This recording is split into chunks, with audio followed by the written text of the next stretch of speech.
Ahí está.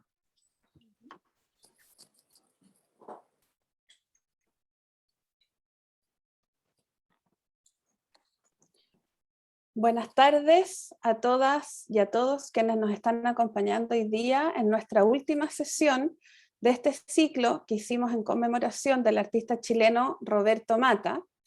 Hoy día tenemos nuestra última sesión que se llama La visión filosófica y poeta de Mata. Y para eso contamos con un gran invitado, el cual es un honor y agradecemos mucho la disponibilidad para poder acompañarnos hoy día en una conversación junto a Marilú Ortiz de Rosa.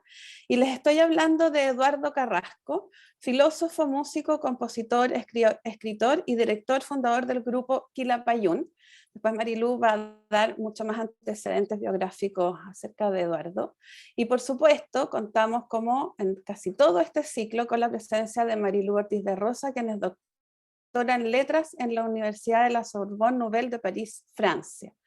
En nombre de la extensión cultural, la extensión de la Facultad de Artes de la Universidad Finisterrae y del Museo Rally Santiago, les quiero dar las gracias a los dos por estar hoy día aquí. Les quiero recordar también a quienes están con nosotros en audiencia que pueden dejar sus preguntas en el chat para que al final de la sesión yo se las pueda trasladar ya sea a Marilú y a Eduardo. Así que sin más, Marilú, Eduardo, les dejo todo el espacio para la conversación de ustedes. Muchas gracias, Camila. Bueno, efectivamente estamos llegando al final de este ciclo en el cual hemos tratado de profundizar en distintas facetas de Roberto Mata. Y hoy día, claro, tenemos el inmenso honor de tener de nuevo con nosotros a Eduardo Carrasco Pirard. El señor es de madre francesa o belga, por allá. Sí, y belga. Belga, mira, por ahí había algo. Hemos hecho muchas actividades en conjunto con Eduardo y con Ramuncho, porque tal vez son las personas que más se han interesado en divulgar un Mata más profundo. Bueno, como ya dijo Camila, pero lo quiero recordar, tenemos el honor de tener a un músico, filósofo de la Universidad de Chile y profesor por años de esa casa de estudio, director musical de Quilapayún, un hombre que fue exiliado en Francia desde el 73 al 88, periodo en que nacen estos libros de conversaciones con Mata, que la verdad es que han sido, no sé si alguien se puede imaginar la importancia de estos dos libritos, porque son, y bueno, tiene varios más, tiene estos otros que son más de filosofía, pero gracias a Eduardo, nosotros hemos podido conocer una faceta mucho más profunda de Roberto Mata, que era desconocida, había que adivinarla, uno podía imaginar que el tipo tenía una elaboración un poco más profunda de su pensamiento, pero gracias a estos libros hemos realmente podido conocer al Mata filósofo, el Mata pensador, el Mata poeta. Bueno, Eduardo también ha escrito libros sobre Neruda, Nietzsche, Heidegger.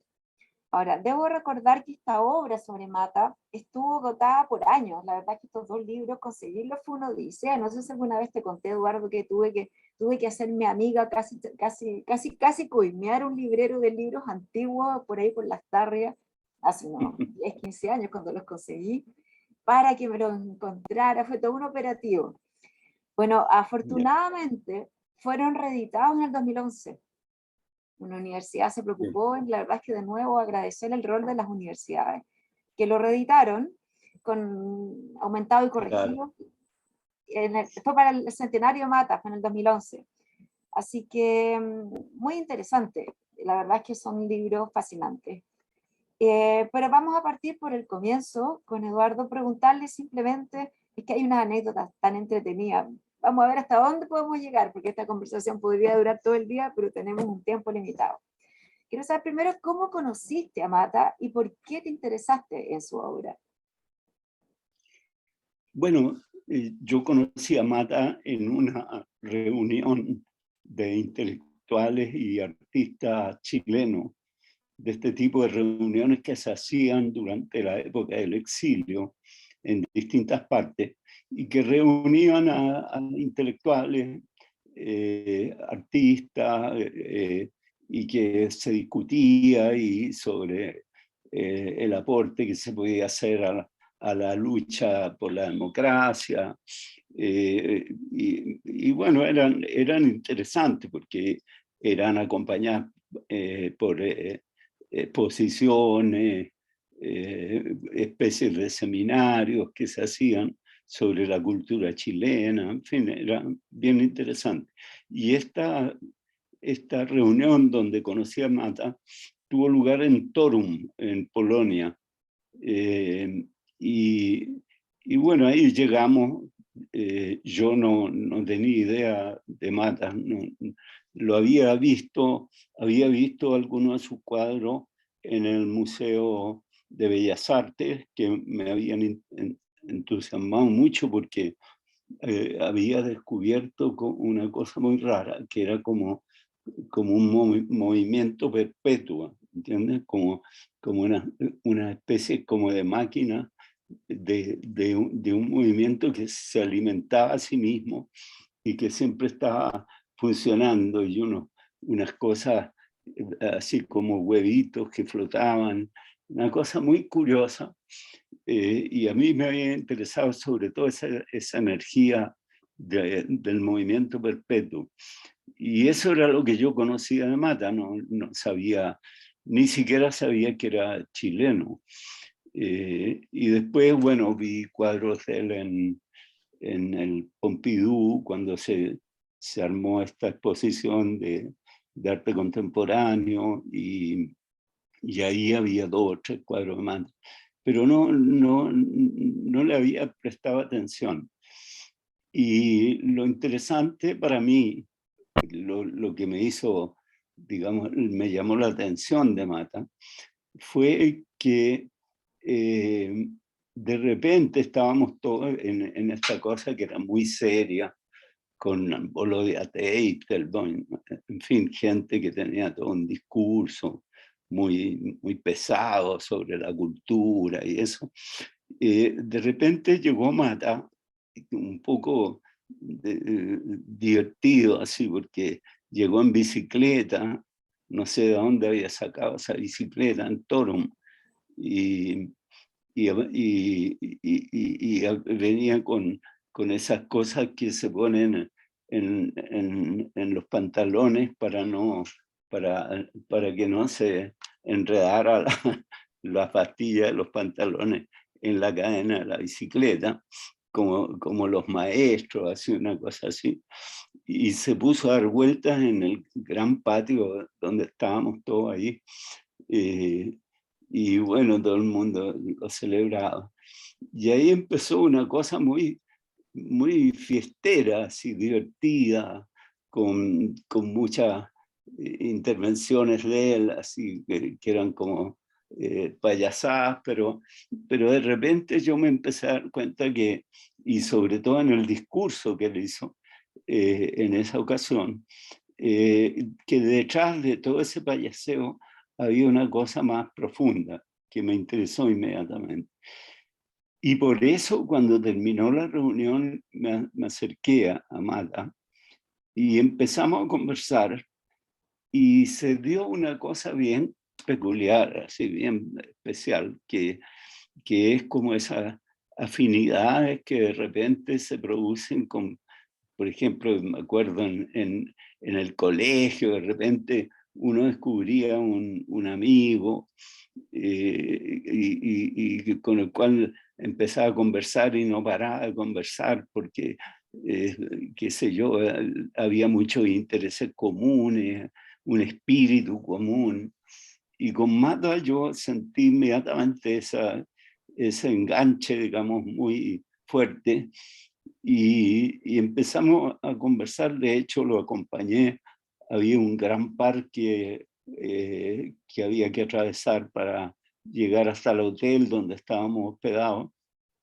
Y bueno, nos fuimos caminando y todo era muy divertido, muy entretenido y muy lejos de lo que podríamos llamar la cultura oficial de la resistencia chilena, digamos. Era una cosa mucho más, esto era una cosa mucho más divertida, mucho más libre. Y eso me gustaba mucho, me interesaba mucho. Y bueno, y esa fue la primera vez. Conversamos mucho, como te digo, hasta que llegamos al hotel, ahí nos despedimos, y después 2 o 3 veces más ahí conversamos. Y siempre en esta especie de ejercicio de una afinidad muy profunda, de afinidad de humor, afinidad de ideas, también de espíritu. Y bueno, se puede decir que descubrí una beta de la cultura chilena que yo no había conocido nunca antes, porque siempre las cosas aparecían como muy densas, muy pesadas. Se hablaba de la revolución, se hablaba del arte, pero en una forma un poco pedante. Entonces era poco espontáneo y poco libre. Y aquí era todo lo contrario. Y eso me interesó mucho. Y después tuve ocasión de ir a Londres, donde estaba viviendo en ese momento Mata, y lo visité en su casa en Londres. Y después fue una cosa, una suerte, porque él se trasladó a París, se instaló en París, y entonces ahí empezó una amistad ya más Regular, de mayor proximidad, de mayor amistad más cercana. Y ahí empezamos a vernos frecuentemente, o sea, casi regularmente, diría yo. Nos veíamos en su casa, tenía, no en su casa exactamente, porque se puso a vivir en una casa muy bonita al lado del Museo del siglo XX, del siglo XIX, perdón. Pero conservó su casa del Boulevard Saint-Germain, frente a la iglesia, al costado de la iglesia. Y ahí nos encontrábamos, digamos, 2, 3 veces a la semana, a veces, a las 6 de la tarde, siempre a la misma hora. Y bueno, conversábamos, lo pasábamos muy bien, nos reíamos mucho. Yo creo que a él le interesaba mucho que yo fuera chileno, era como una cosa, digamos, una cosa que él no tenía en la gente que circulaba en torno suyo, que eran más bien intelectuales y artistas franceses o de otros lados, alemanes. Siempre lo venían a ver, pero esa beta chilena no estaba presente. Entonces se interesó mucho en eso. Y bueno, empezamos a conversar y conversar. Y las conversaciones que dieron lugar al libro fueron realizadas de este modo espontáneo. Yo al principio jamás pensé que hacer un libro o nada, pero de repente me di cuenta que las conversaciones tenían, o sea, que no era solo una cosa mía, digamos, el interés que podían tener, sino que realmente valía la pena grabarla. Y entonces le pedí permiso para que la grabáramos. Y yo tenía una grabadora pequeñita, pero muy eficiente. Y bueno, empecé a grabar las conversaciones. Estamos hablando de estos comienzos de los 80, ¿no es cierto? Para ubicarnos un poquito en el tiempo. Esto fue más o menos a comienzos de los 80. ¿Y cuánto tiempo duró ese momento que ustedes se juntaban en el Boulevard Duró siempre, en el fondo duró hasta el año 88, que yo me vine a Chile. Hasta ese momento duraron. Ahora, no es que yo haya grabado todas las conversaciones, grabé como 50 conversaciones más o menos, de donde salieron esos 2 libros que hay publicado. Y ¿cómo se llama? Pero muchas conversaciones, o sea, muchísimas, quedaron, por supuesto, sin grabar, ¿no? Algunas incluso súper importantes desde el punto de vista, de a dónde llegamos en el pensamiento, digamos. Por ejemplo, recuerdo una específica, porque Mata era un poco supersticioso. Entonces, pensaba que si él llegaba a comprender finalmente lo que era su quehacer, digamos, su pintura, su arte, entonces se iba a acabar la la inspiración, digamos, se iba a terminar, ya iba a transformarse en una cosa sabida y por lo tanto ya iba a perder su espontaneidad. Entonces me acuerdo que una vez que estábamos conversando y habíamos llegado a una especie de definición del arte, y en realidad estaba súper buena la conversación, entonces Mata me paró así, me dijo, no, ya, no sigamos más porque esto ya no puede ser peligroso, me dijo. Y ahí se paró la conversación. Pero él pensaba que podía perjudicarlo y llegar a tal grado de profundidad y, digamos, perfección en la definición del arte y todas esas cosas.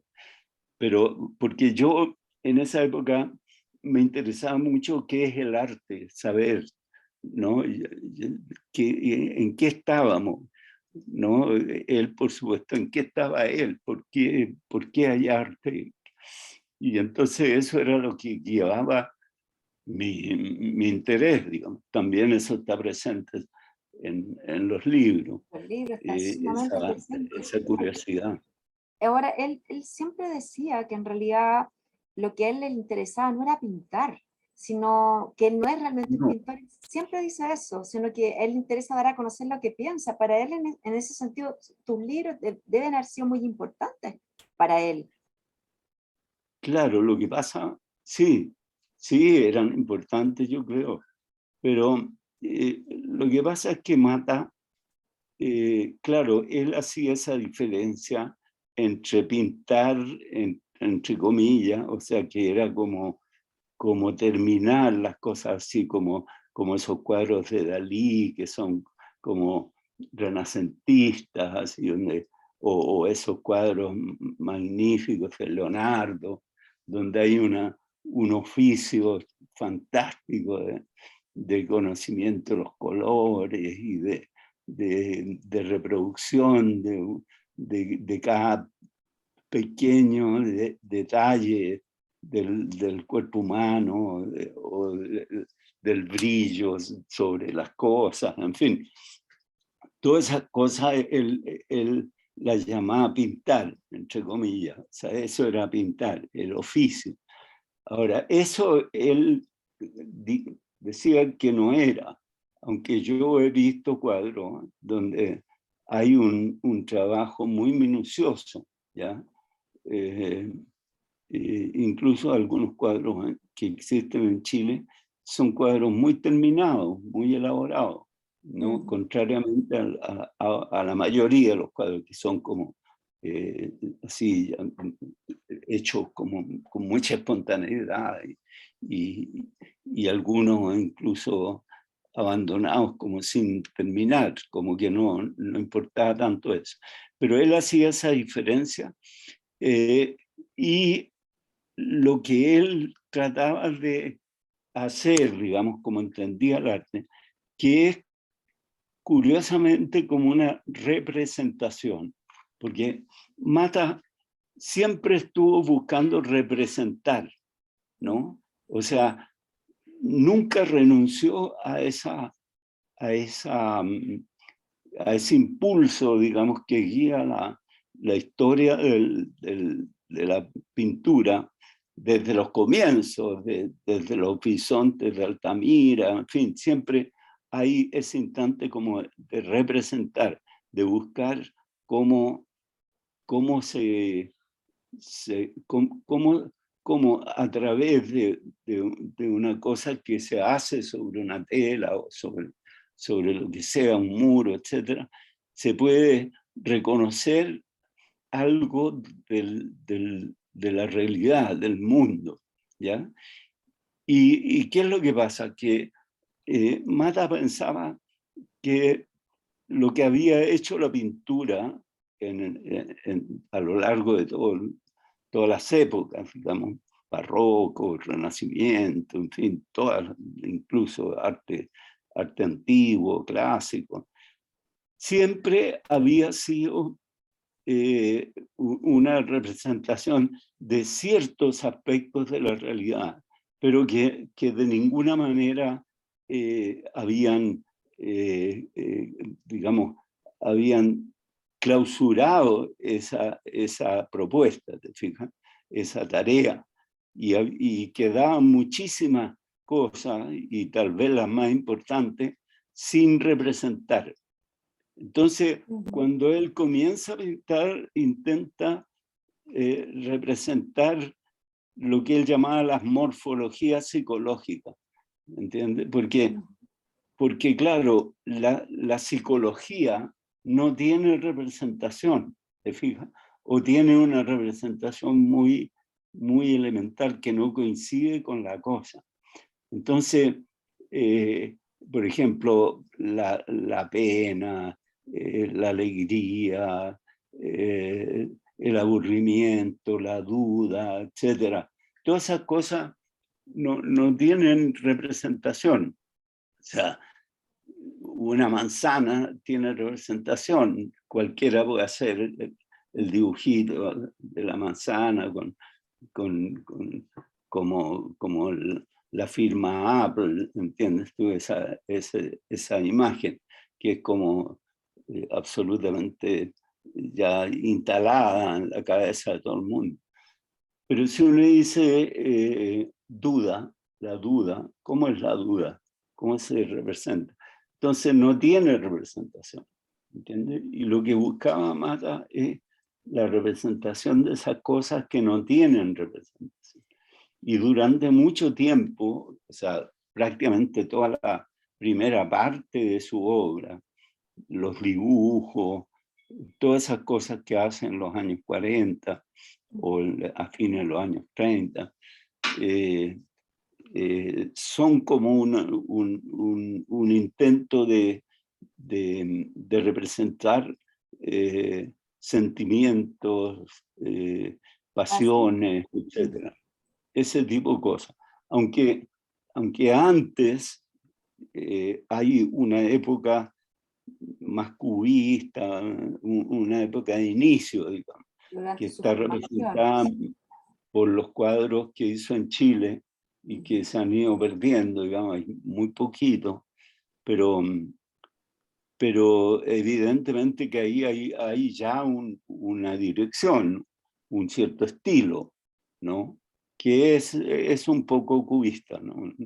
No cubista en el sentido, digamos, de lo que fue Picasso o Juan Gris, sino que en un sentido más estilizado, ¿no? No sin destruir las imágenes, sino que tratando de buscar una representación de esa, pero como un poco más abstracta. Y este intento de representación va a durar siempre. O sea, es la constante de la obra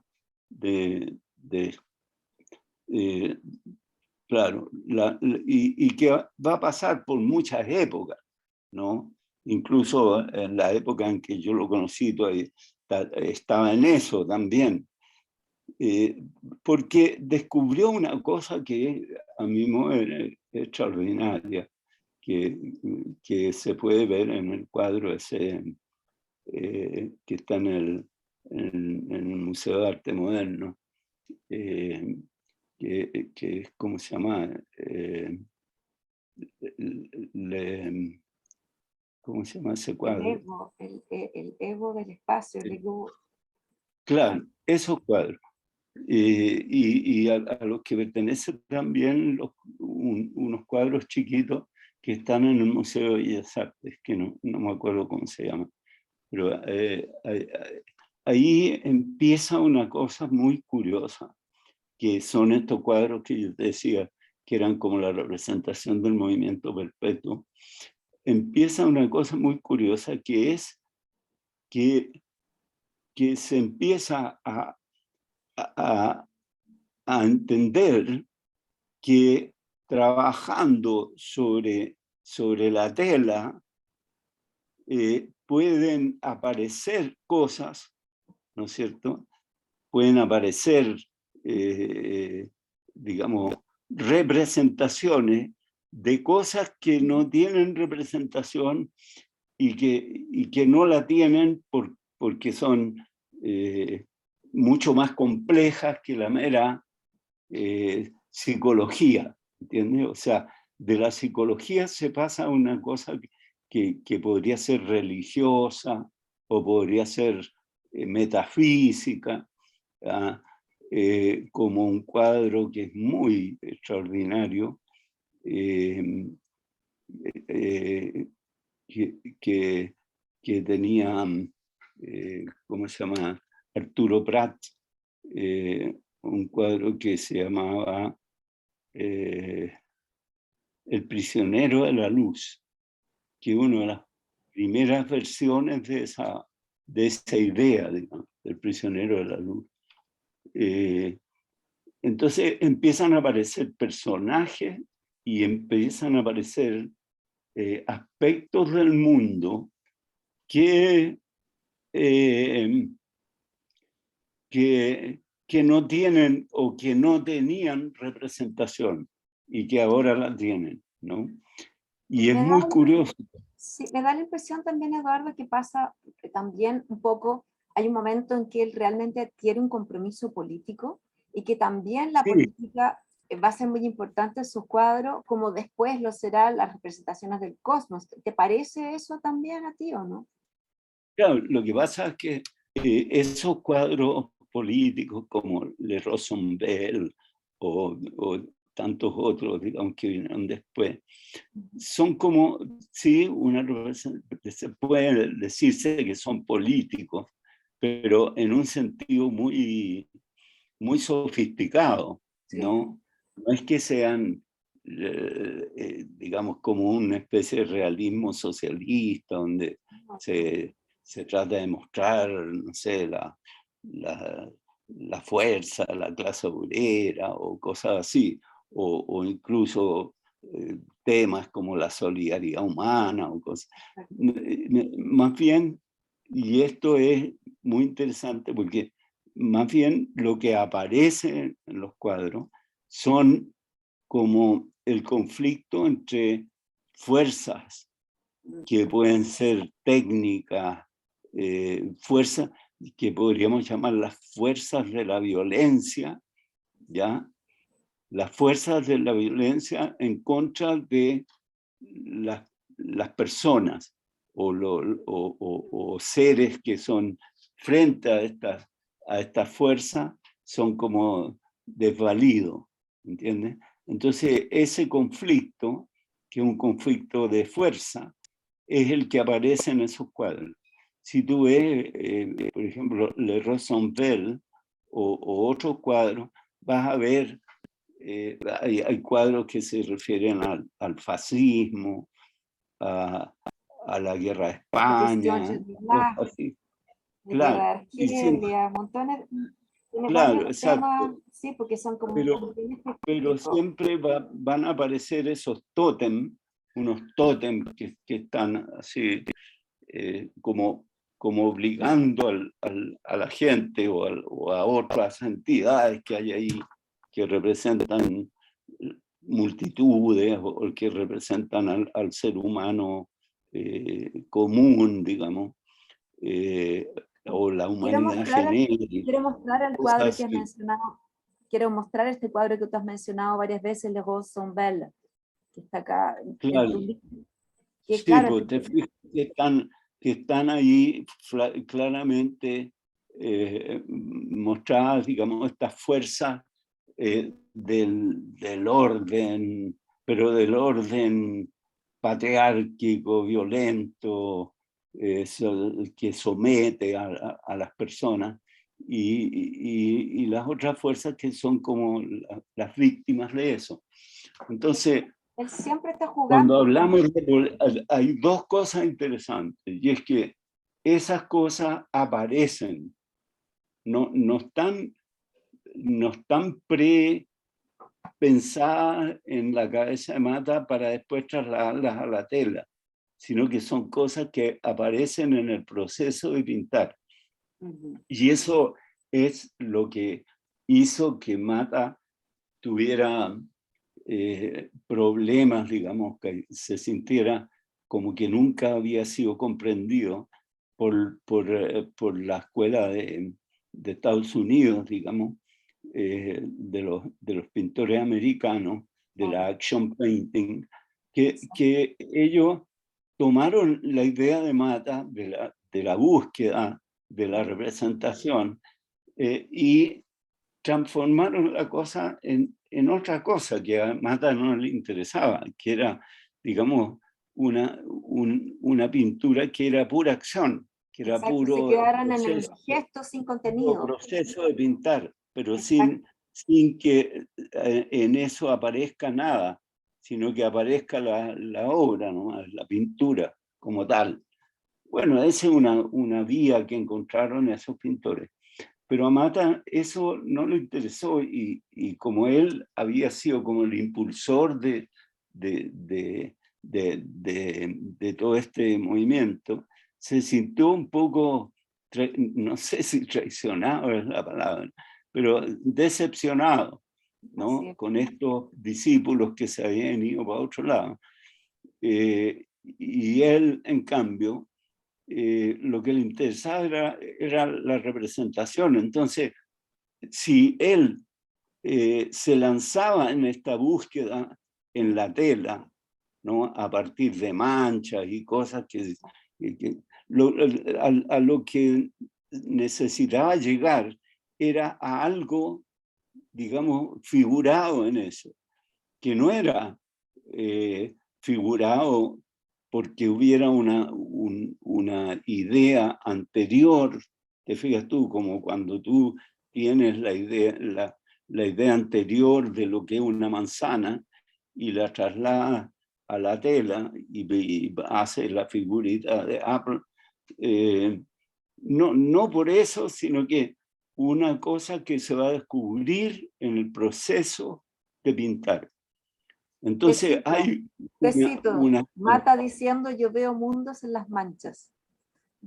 Claro, exacto, es lo mismo. Fíjate tú, lo que busca no es las manchas, no es la belleza o el interés que pueden tener las manchas en sí mismas, sino que qué es lo que en ese proceso de las manchas y del hacer manchas y transformar esas manchas, ¿qué es lo que aparece? ¿Entiendes?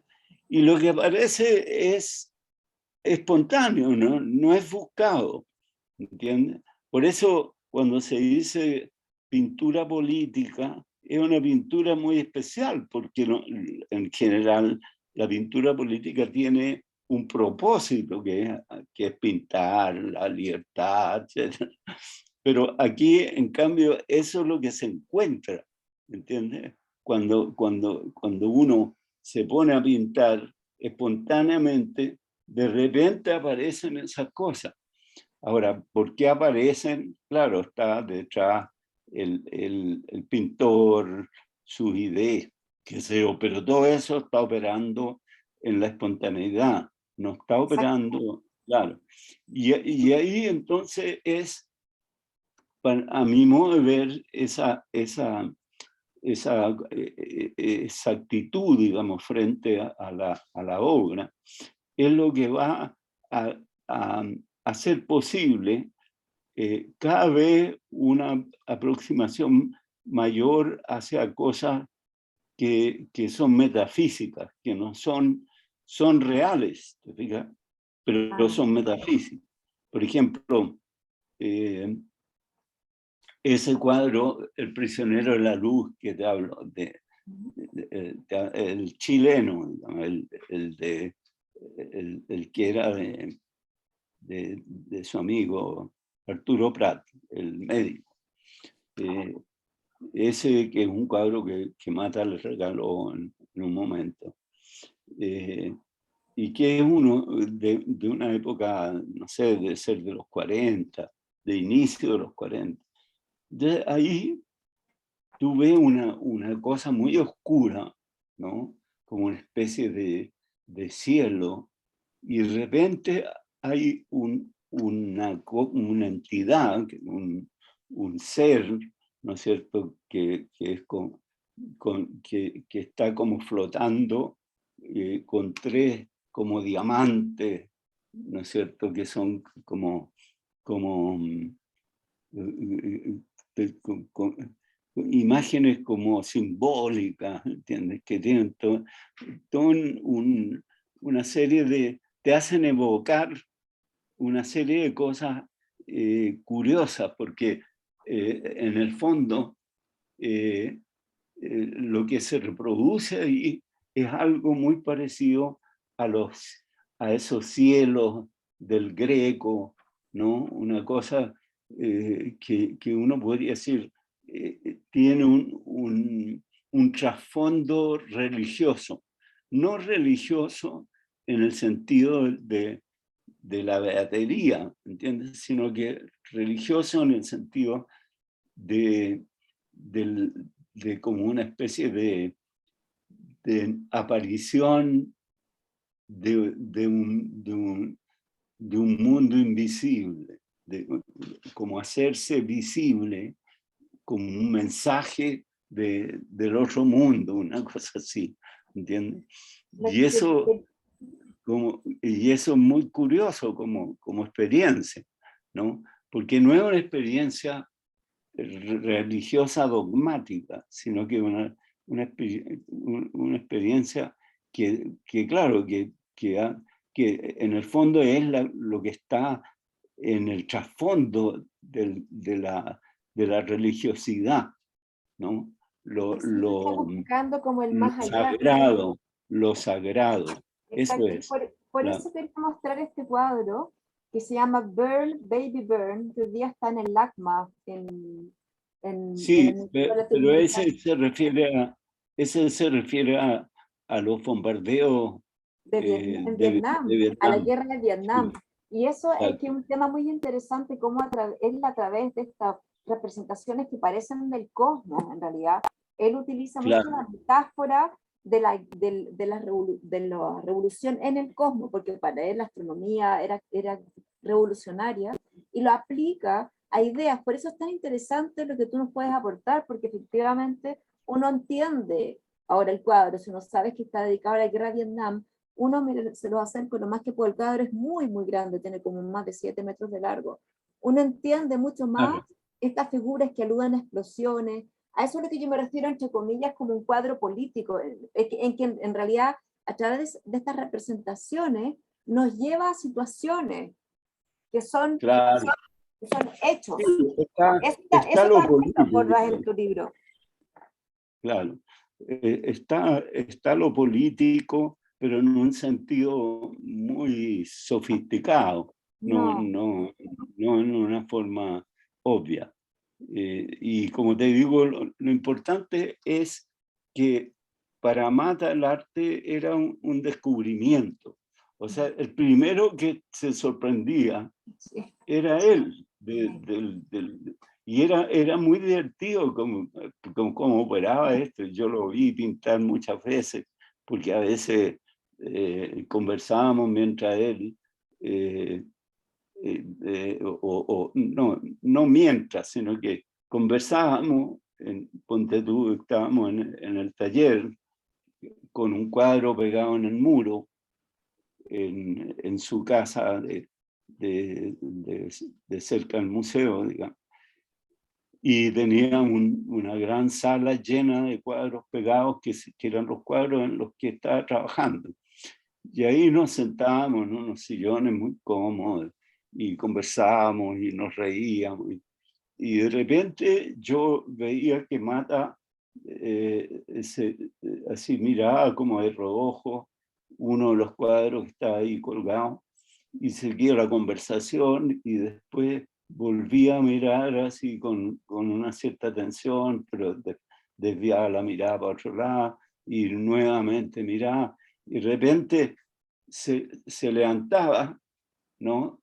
Y agarraba la paleta llena de colores con un pincel así y le echaba una pintura y la mezclaba y qué sé yo, como hacen todos los pintores, y tomaba el pincel, se acercaba al cuadro, ¿no? Y seguíamos conversando a todo.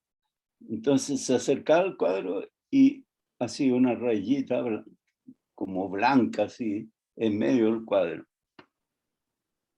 Y bueno, y volvía a la conversación, ¿entiendes? Entonces, ¿qué es lo que pasaba? Que de repente aparecía en él la necesidad de una rayita blanca que faltaba ahí, ¿entiendes tú? O sea, descubría en plena conversación que faltaba una rayita blanca. Entonces se paraba y hacía esa rayita que faltaba. Y efectivamente, si uno miraba después, ya la rayita hecha, claro, había algo que completaba esa rayita, ¿entiendes? Ahora, nada de esto, te fijas tú, era premeditado. Eso es lo importante. Que todas las cosas son, en la pintura de Mata, todo es descubrimiento, todo es descubrimiento. Y de repente ya la cosa se puso mucho más metafísica. Yo creo que, digamos, a mediados de los 80 empezaron a aparecer un montón de cuadros que eran francamente puro pensamiento. Así.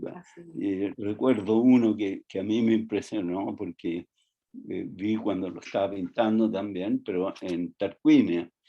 En Tarquinia tenía un fantástico taller, así con todas las comodidades. Un taller de trabajo, digamos, porque también tenía el taller famoso que era una antigua capilla con los niñitos, con los angelitos con bigotes que le había pintado Mata, esos angelitos renacentistas. Pero esto era un taller, digamos, un lugar de trabajo, con una especie de ¿cómo se llama? De lugar así que móvil para subir y bajar el cuadro, en fin, una cosa muy sofisticada. Y ahí entonces empezó y terminó ese cuadro que se llama Los placeres de la presencia, ¿no? Los placeres de la presencia, que me acuerdo que discutimos qué nombre tenía que ponerle al cuadro, ¿no? Y yo le proponía no sé qué cosa. Y finalmente llegamos a la conclusión de que el mejor nombre era ese, Los placeres de la presencia. Y ese placeres de la presencia es tal vez uno de los cuadros más metafísicos que pintó Mata, que es como una especie de de alegría, de la alegría de existir, ¿entiendes? Del puro existir, no del existir humano, sino que de que las cosas existan. Que el ver que el hecho de que las cosas existan es una cosa formidable, alegre. O a la vida al final, pero a su manera. Claro, exacto. Claro, pero no más que la vida, porque por eso se llaman los placeres de la presencia. O sea, es más que la vida. Es La la presencia. conciencia de la vida también. Es el ser mismo, ¿entiendes? Es el ser mismo, lo que es, digamos, como alegría. Entonces, claro, esas cosas ya parecían muy, también vi cuadros, por ejemplo, cuadros nocturnos, pintó eso en los últimos años que yo estuve allá, o sea, 87, 88, hizo exposiciones sobre cuadros negros, que eran muy fantásticos, porque eran como una reproducción del cielo nocturno, que eran bellísimos, maravillosos, y cosas así, ¿no? Entonces, toda te fijas, siempre es representación de lo no representado, e incluso representación de lo que no se puede representar. O sea, tan complejo es el asunto, ¿no? Como hacer visible lo invisible. Hacer visible lo invisible. Al respecto te quería hacer una pregunta, porque en el fondo Mata pasó, ¿te acuerdas la famosa anécdota con Breton, en que él se autodefine como un ser completamente inconsciente y queda en ridículo ante el fundador del surrealismo, que era Breton, cuando él no sabe lo que es el surrealismo? Él él consideraba a los chilenos un poco analfabetos, y a sí mismo también.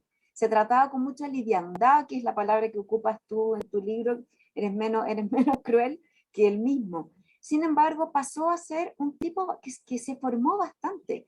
El paso de la inconsciencia y la conciencia en Mata ¿quiénes dirías tú que fueron sus maestros? Él leía mucho también. ¿Tienes alguna idea de cómo fue pasando? Tal vez mientras piensas un poco la respuesta, les quiero mostrar también otro de los cuadros inmensos que pintaba Mata en Tarquinia, en ese taller que nos mostraba, que se llama Cogitum, pensamiento, claro, que son los cuadros claro. más metafísicos. Este es un cuadro inmenso, lo tendría que poner acá. Este cuadro vino a Chile, ocupaba todo un muro al fondo en las salas del Centro Cultural La Moneda para el Centenario. Estoy con mi pregunta: ¿cómo pasó el Mata de la oscuridad total a la luz? ¿Cómo fue ese proceso? Mira, o sea, yo creo que, y hablamos de esta cosa de la luz y la oscuridad muchas veces, y incluso hasta yo le proponía que hiciera un cuadro, que era como el juicio final de hoy día, digamos, ¿eh? Del mundo en que nosotros estamos viviendo. Porque discutíamos sobre eso de la oscuridad y la luz. Y hay por ejemplo, cuando tú miras el juicio final, hay una especie de conflicto entre luz y oscuridad, pero que está puesto ese conflicto en forma vertical. La luz está arriba y la oscuridad está abajo, ¿entiendes? Hay una arriba y una abajo, y donde la oscuridad es el infierno, es lo oscuro, la muerte, etc., ¿no? Y la luz es la vida eterna, etc. Y entonces lo que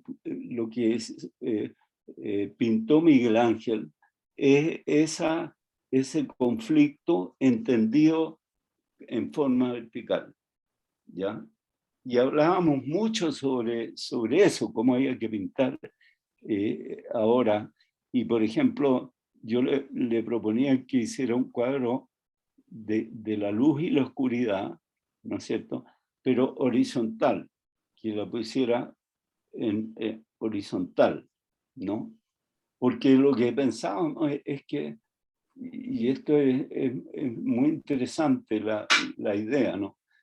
Era que en la actualidad no existe esa, y esa es una cosa que a Mata siempre lo apasionó, que no existe la espacialidad, digamos, que existen hasta el barroco, digamos, del arriba y el abajo, del dentro y el fuera, etc.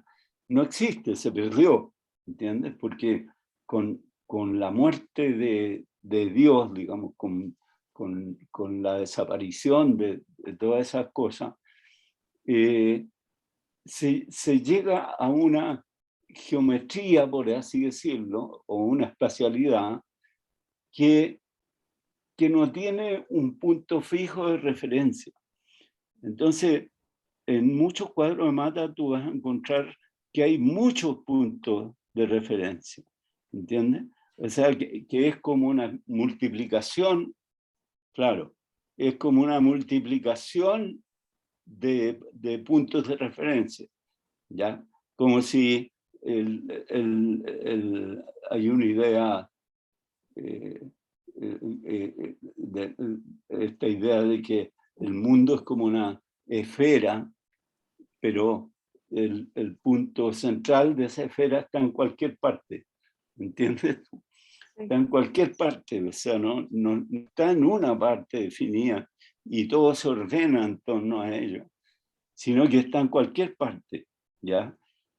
Y eso lo hablamos mucho y es un aspecto fundamental de su pensamiento, o sea, el quiebre de las perspectivas, la superposición de perspectivas, ¿no? O sea, una cosa puede tener, digamos, su centro en una parte y después en otra y en otra y en otra, y se multiplican esos centros de referencia. Por lo tanto, tú no puedes decir arriba y abajo, porque no, es como la relatividad, ¿entiendes? La idea de la relatividad. Esa idea a él lo apasionó mucho, la teoría de la relatividad, incluso la estudió, porque se interesaba en la física, más joven, cuando estaba joven. Y eso está en muchos cuadros, ¿no? Esa idea. Por ejemplo, en El peregrino de la duda, que es un cuadro que no es muy nuevo, es bastante antiguo, pero ahí se ve como un personaje está trepando por una especie de escalera, pero está lleno de escaleras que van hacia El peregrino de la distintos duda. lados, claro, que van hacia distintos lados, claro, ahí hay cosas que están justamente. Entonces, te fijas, si el mundo, si la física nos dice que no hay perspectiva única, que no hay un punto de referencia absoluto desde el cual tú puedes mirar el resto del universo, sino que cualquier punto.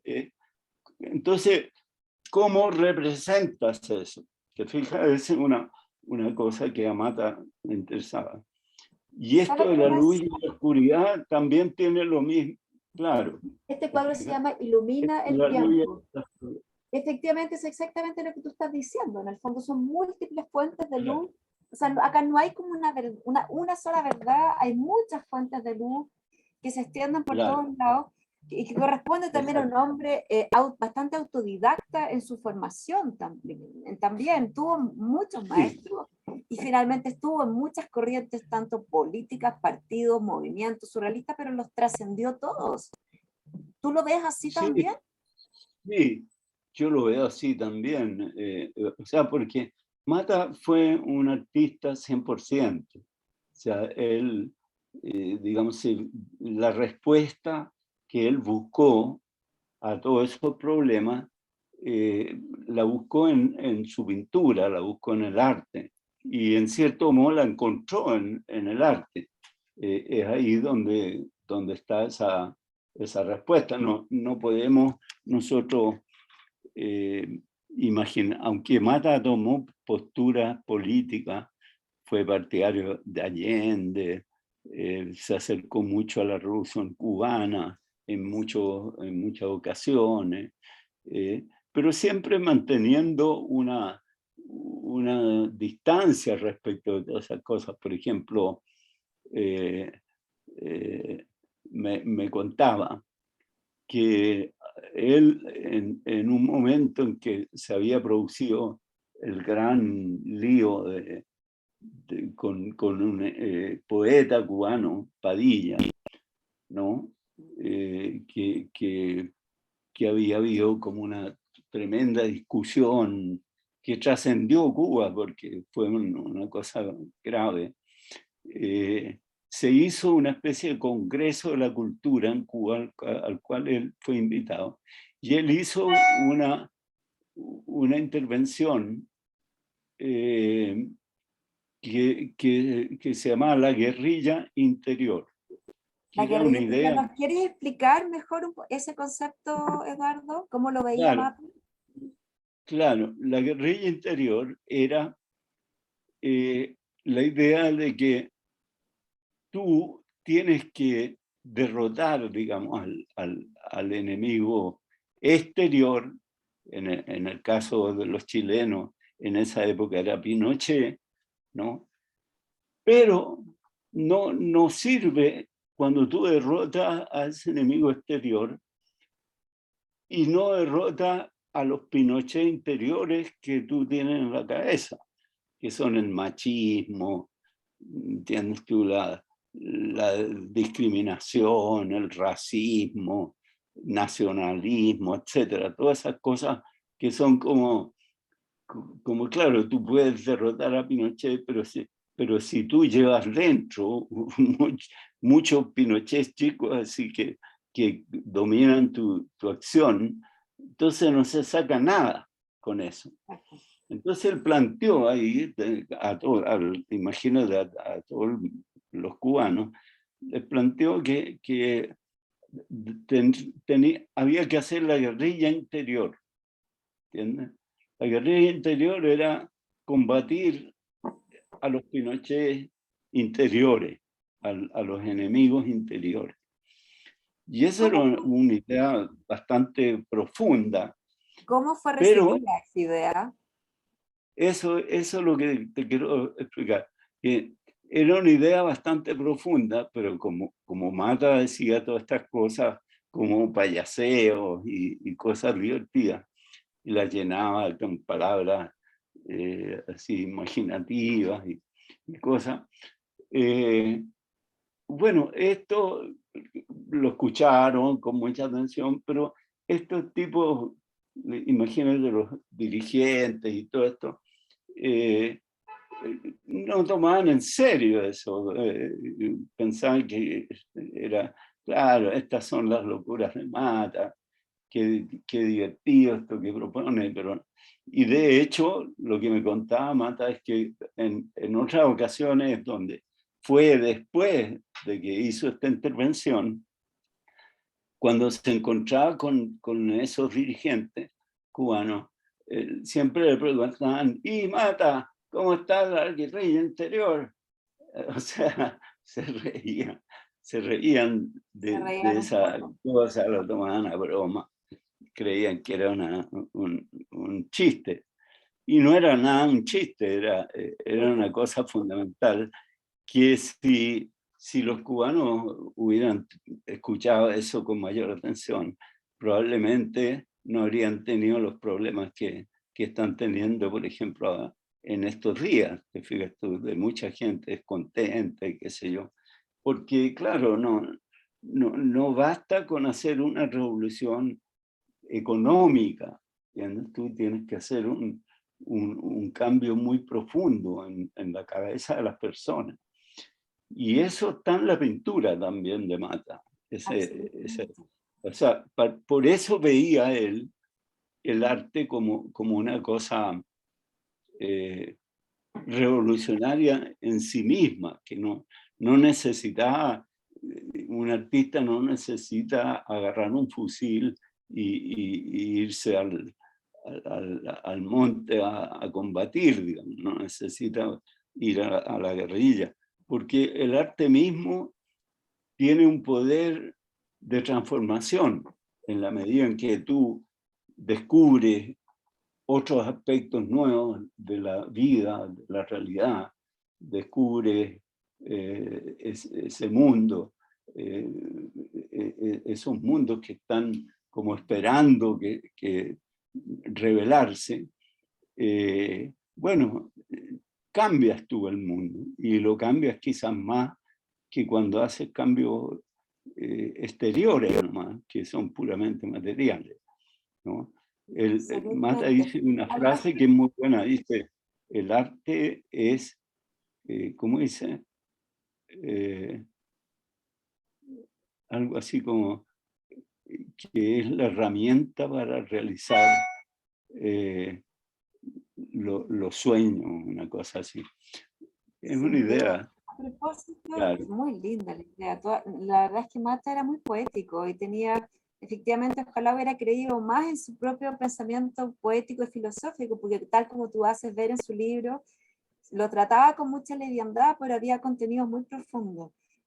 Pero quería hacerte una pregunta que ya va, también tiene que ver con la guerrilla interior, tiene que ver con las conductas machistas, y que da mucha risa. Quería preguntarte, es bien conocido de Vox Populi, que todo el mundo le tenía terror a su última mujer, la Germana Mata, porque lo tenía lo tenía secuestrado casi de sus amigos, en especial de los chilenos, como que no le gustaba que se juntara con los chilenos, particularmente chilenos. Y no sé, pues Bolodia Teitebon contaba que para poder hacer, ellos empezaron a hacer un documental bien interesante sobre Mata, y Mata tenía que mentir, tenía que decir que iba al dentista para poder juntarse con Bolodia. Quería saber si habías tenido también un poco esa experiencia, que al final es como tan divertida y tan contradictoria, pero que humaniza mucho a Mata. Sí, o sea, bueno, hay que comprender que Mata era artista y lo aterraba bastante las cosas del mundo, digamos, o sea, de hecho, él entregó siempre todas esas cosas a otras personas que se hicieran cargo de las ventas, de su obra, Ahora, la Germana Mata era una persona, digamos, que tenía una formación, había estudiado filosofía en Milán, creo, y tenía una cierta formación que lo acercaba, la acercaba a Mata desde este otro punto de vista más artístico, más cultural. E intentó hacer cosas, ella por su lado, digamos, con la obra de Mata. Y eso, como tampoco era una persona que conociera mucho del mundo, porque siempre había vivido en un ambiente muy de rica, era una familia pero con mucho dinero. Entonces, tampoco sabía mucho, entonces cometía muchos errores, hizo tonterías, conmigo, por supuesto, también. Claro, tenía celo porque la relación que yo tenía con Mata era una relación de amistad y de afinidad personal que ella no tenía. Ella era la mujer, digamos, el amor, una cosa totalmente distinta. Y a veces a lo mejor hubiera querido ella tener también ese otro aspecto, pero además Mata sabía que no era así, ¿no? O sea, incluso me decía a mí que trataba de repetir conversaciones así como las que tenía conmigo, pero él se aburría, no tenían el mismo interés, porque, claro, no era, o sea, la relación que él tenía con ella era otra. Y bueno, lamentablemente ella intentó siempre ocupar también ese rol, pero yo creo que de manera bastante fracasada y un poco tramposa también. Intentó, porque como te decía, no sabía sobre cómo son verdaderamente las cosas. Ella pensaba que el libro que había estado preparando, que era un libro muy elegante, lleno de cosas, que es muy hermoso por lo demás, que es ese como así como esos libros típicos de Coffee, artista. de artista, sí, ella hizo. Claro. Entonces ella pensaba que si se editaban mi libro, iba a ser mi libro de conversaciones, iba a ser un problema con el libro de ella, que era la tontería más grande, porque son cosas que claro, jamás, digamos, una persona que se interese en el libro que hacía ella, y a dejar de comprar el mío o viceversa. No había ninguna posibilidad de eso, porque son cosas totalmente de otro mercado. Pero ella era celosa y trataba entonces intentó impedir, incluso con abogados, qué sé yo, intentó impedir la salida de mi libro acá, de conversaciones. Y hubo todo un enredo y de hecho lo sacaron de circulación. Por eso tal vez tú no lo encontrabas. Y bueno, y después cuando ya se dio cuenta que era una tontera, ya se dejó de leceras y mi libro fue publicado por la Universidad Diego Portales sin problemas, por supuesto. Pero tenía esa cosa absurda y lamentable y bueno, era celosa y Mata, claro, está en manos de ella desde el punto de vista de la vida práctica. Absolutamente, ¿no? O sea, ella se encargaba de todo, de toda la distribución, y hizo cosas buenas en el sentido de que hizo un ordenamiento de la obra, pero cometió muchos errores, terribles errores. Un catálogo razonado de grabados hicieron en un momento. Sí, pero cometió errores terribles, como por ejemplo declarar falsos varias obras que están en Chile y que son absolutamente verdaderas. Y al mismo tiempo hay como 4 o 5 bandas que falsifican matas hoy día. Y que el tema es súper complejo, el tema de los falsos, y bueno, sí, ella fue como el albacea en un momento. No, el tema es lo más complejo que hay. Podríamos estar 2 días hablando nada más que de eso, pero efectivamente... Claro, sí. Bueno, mira, felizmente mi libro salió y ha sido reconocido como una cosa importante. Y eso es lo que yo buscaba, digamos. Yo buscaba que un poco dar a conocer a Mata. Ella hizo mucho por sacarme a mí de toda relación con Mata, con la obra de Mata. Se portó muy celosa, incluso a pesar de que yo fui una de las personas que llevaba la iniciativa de la primera exposición que se hizo acá de Mata, que fue esa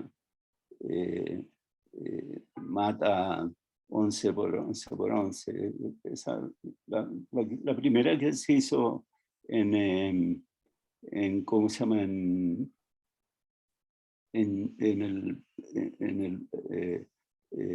Museo de Bellas Artes, ¿ya? Que cuando Lagos era ministro que fue ministro de Educación durante el gobierno de Mata Universo, se llamaba esa exposición. Y a pesar de que yo hasta escribí la presentación, tuve que disimular mi participación, ¿no? Ella se opuso totalmente, dijo que si yo aparecía en el catálogo, se retiraban todas las obras que había prestado, a ser una cosa absurda. Bueno, a mí no me importaba mucho, así que qué pena, no pero figura entonces sí fuiste una víctima más de Germana, que era un personaje entre trágico, tragicómico al final, porque era al mismo tiempo muy emotiva y adoraba a Mata y lo ayudó mucho también. Sobre todo al final de su vida le vendió obra. Mata conoció un cierto auge económico que no había tenido en su vida. Había vivido de forma bien paupérrima, que eso es lo que uno no sabe. Y gracias a ella también su obra se vendió bien, lo conectó con coleccionistas. Pucha, Eduardo, seguiríamos conversando el día completo, pero nos hemos pasado ya como en 12 minutos. No sé si hay alguien que quiera hacer preguntas dentro del... Camila, ¿qué dices tú? ¿Hay alguien que quiera hacer preguntas? ¿Hay preguntas en el chat? Por ahora tenemos muchos comentarios exentos y positivos, pero no tenemos preguntas, así que si tú quieres por mientras poder hacer, mira ahí María Estela está levantando la mano. María Estela, te agradecería mucho si nos puedes dejar la pregunta en el chat y se la hacemos llegar a Eduardo o a Marilú. Mientras ella escribe la pregunta, te propongo, puedo leer algunos comentarios si quieres, para que Eduardo pueda también ver. Está Vicente Azócar que dice: estoy dispuesto a permanecer el día entero escuchando estos alucinantes relatos. Sobrecoge quedar instalado fuera del canon tradicional, tan delimitado y coercitivo. Notable Eduardo Carrasco, acá una fusión alucinante de belleza, agradecido por esta oportunidad. Tenemos también gracias. A Astrid Evelyn Ortega, que dice: muy interesante en la evolución natural del ser humano. Él plasma sus imprecisiones e inquietudes que ha arrastrado toda su vida. Era un tipo muy dinámico en el pensamiento. Lo mágico es la armonía que hay en sus cuadros, por más extraños que sean. Me fascina, me inspiré en él y le hice pequeños tributos con la pintura, con la persona amateur que soy. Llegó la pregunta de María Estela. Llegó acá. Dice: una pregunta de curiosa. Momento. Quiero saber cómo se propiciaban las conversaciones con Mata. ¿Cómo se propiciaban? ¿Cómo comenzaban las conversaciones con Mata? ¿Cómo comenzaba? Bueno, como cualquier conversación. Nos sentábamos tranquilamente y empezamos a hablar, digamos, a veces sobre algo que nos había pasado, o sea, en la forma más espontánea y no planificada que te puedas imaginar. Sí, lo que buscábamos siempre fue la espontaneidad. A mí lo que me interesaba era la espontaneidad, que digamos, los personajes que participan ahí, digamos, se muestran tal como son. Así que eran, como te digo, conversaciones muy directas, amistosas. Esa es la palabra éramos amigos, dos amigos que se juntan a conversar, que tienen muchas cosas en común y que están fuera de Chile, se sienten vinculados con Chile, y bueno, hablan de cosas. A Mata le gustaba ese aspecto porque no tenía a nadie con quien conversar esas cosas, es cierto, que fueron parte de su vida, los personajes, qué sé yo, en ese sentido podía ser un interlocutor muy válido. Así que eso. Te puedo hacer una pregunta que igual tiene que ver con esto, que me acuerdo que el hijo de Mata, Ramuncho, una vez me comentó que su papá en realidad tenía como 20 minutos de concentración en un tema de una lucidez absoluta, que te podía hablar durante 20 minutos del tema más increíble, pero que después de esos 20 minutos él se apagaba, él se perdía, necesitaba pasar a otra cosa, no tenía 20 minutos que te dedicaba. ¿Tienes esa misma experiencia? No es lo que yo vivía, y lo que está en las conversaciones lo demuestra. O sea, Mata hablaba, yo creo que hablábamos hasta que la conversación se extinguía, ¿no? Yeah. No, y a veces podíamos hablar 2 horas sin parar, ¿no? Si la cosa, yo creo que, no sé, Mata era también un conversador. A mí me encanta conversar, yo soy un conversador, me gusta, o sea, de hecho he publicado otras conversaciones que no solo con Mata, sino que con Torretti, por ejemplo, con Camacho, con varios amigos, ¿no? Porque es un género que me interesa mucho. En las conversaciones aparecen las cosas como más directamente, más fáciles de comprender, aparecen como vestidas como con un ropaje más sencillo que en los textos, en los papers, o en qué sé yo, en un libro escrito sobre alguien. Esas cosas son más difíciles de entender que las conversaciones fluyen, ¿no? Y si no fluyen, bueno, se acaba, se pasa otra cosa. Pero Mata, yo en ese sentido no vi nada especial en él. Claudia González pregunta si tienes alguna obra, algún dibujo, algún recuerdo de él que conserves hasta hoy. Mucho. Tengo muchas cartas, y que son cartas bonitas porque a él le gustaba. Aquí justamente tengo una, la voy a mostrar.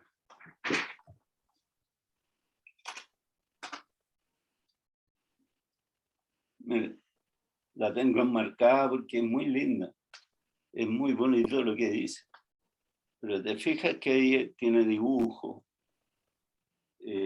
Tengo muchas cosas.